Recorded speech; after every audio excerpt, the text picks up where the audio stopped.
Dahlia তো অনেক রকমই বানিয়ে খেয়ে দেখেছেন, একবার এই রকম বানিয়ে খেয়ে দেখুন, অসাধারণ লাগবে খেতে। এখানে আমি ডালিয়া বানানোর জন্য নিয়ে নিয়েছি কিছুটা পনির, আর কেটে রেখেছিলাম স্লাইস করে রাখা পেঁয়াজ, তারপর মটরশুঁটি, গাজর, ক্যাপসিকাম আর কাঁচা লঙ্কা। আপনারা চাইলে অন্য সবজিও দিতে পারেন। এখানে কড়াই গরম করে তার মধ্যে দিয়ে দিলাম 1 কাপ ডালিয়া, দিয়ে একটু নাড়াচাড়া করে বেশ লালচে করে ডালিয়াটাকে ভেজে নিতে হবে একদম লো ফ্লেমে। ভালো করে একটু নাড়াচাড়া করে ভেজে নিয়ে আমি ডালিয়াটাকে একটা বাটিতে তুলে রাখলাম। এবারে ডালিয়াটাকে ভালো করে ধুয়ে নিতে হবে। আমি 7 থেকে 8 বার জল পাল্টে পাল্টে ধুয়ে নিয়েছিলাম, যতক্ষণ পর্যন্ত না পরিষ্কার জল আসছে।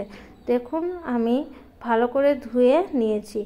এদিকে কড়াই গরম করে তার মধ্যে কিছুটা সাদা তেল দিয়ে দিয়েছি, আর কিশমিশ দিয়ে দিলাম, কিশমিশটাকে ভেজে তুলে রেখেছি।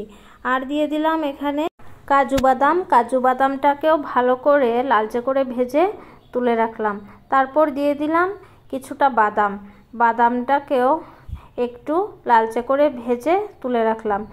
এবারে কড়াইতে ওই তেলের মধ্যে দিয়ে দিলাম তেজপাতা, শুকনো লঙ্কা, দারচিনি, এলাচ আর লবঙ্গ দিয়ে একটু ভালো করে নাড়াচাড়া করে নিতে হবে। ভালো করে নাড়াচাড়া করার পর তার মধ্যে দিয়ে দিলাম আদা বাটা, দিয়ে একটু নাড়াচাড়া করে একটা সুন্দর গন্ধ বেরিয়ে আসলে তার মধ্যে দিয়ে দিলাম স্লাইস করে রাখা পেঁয়াজ, দিয়ে আবারও একটু নাড়াচাড়া করে বেশ লালচে করে পেঁয়াজটাকে ভালো করে ভেজে নিতে হবে। এবারে তার মধ্যে কেটে রাখা সবজিগুলি দিয়ে দিয়েছি। আপনাদের চাইলে অন্য কোনো সবজিও অ্যাড করতে পারেন। দিয়ে ভালো করে একটু নাড়াচাড়া করে পরিমাণ মতো নুন দিয়ে আবারও একটু নাড়াচাড়া করে ঢেকে রেখে দিলাম সবজিটা সিদ্ধ হওয়া পর্যন্ত।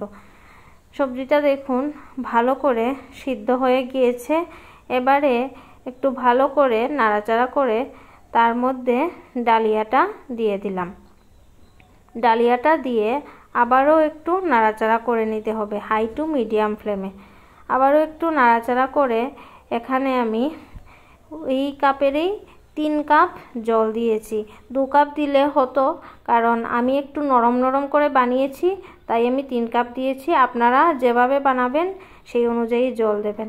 পরিমাণ মতো নুন দিয়ে দিলাম আর চিনি দিয়ে দিলাম।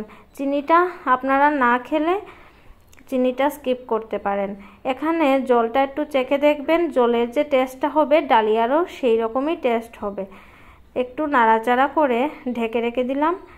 ঢাকনা তুলে দেওয়ার পর দেখুন কি সুন্দরভাবে ডালিয়াটা হয়ে গিয়েছে। এখানে পনির আর ভেজে রাখা বাদামগুলো দিয়ে আবারও একটু নাড়াচাড়া করে নিলাম। নাড়াচাড়া করে তার মধ্যে দিয়ে দিলাম অল্প একটু ঘি, দিয়ে আবারও একটু নাড়াচাড়া করে ঠান্ডা হওয়ার পর্যন্ত রেখে দেব। ঠান্ডা হয়ে যাওয়ার পর নামিয়ে নিলাম। দেখুন ডালিয়াটা দেখতেও কতটা সুন্দর হয়েছে আর খেতেও অসাধারণ হয়েছিল।